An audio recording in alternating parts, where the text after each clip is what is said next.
Correspondent Rich Edson has the latest from the State Department. The American Secretary of State and the North Korean Vice Chairman.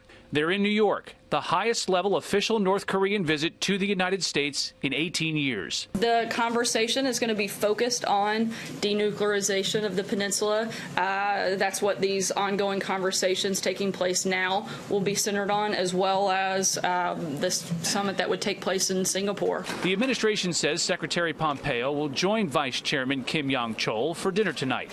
Tomorrow, a day of meetings to set up a summit between President Trump and Kim Jong-un. The secretary and Chol have met twice before, when Pompeo traveled to Pyongyang as CIA director and then later as Secretary of State. They've had obviously very deep conversations where they've talked about a lot of detail about what the United States' expectations are. Chol is immersed in North Korea's recent diplomacy, joining Kim Jong-un for meetings with the presidents of China and South Korea.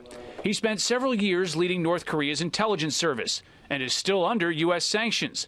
He's suspected to have been involved in North Korea's nuclear program, the sinking of a South Korean ship in 2010, and even the hack of Sony in 2014.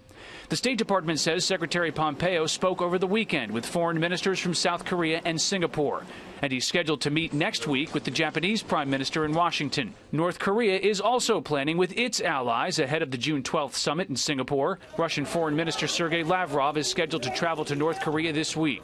Kim Jong-un has met twice in recent weeks with Chinese President Xi Jinping, as the Trump administration's relationship with China is showing renewed strain.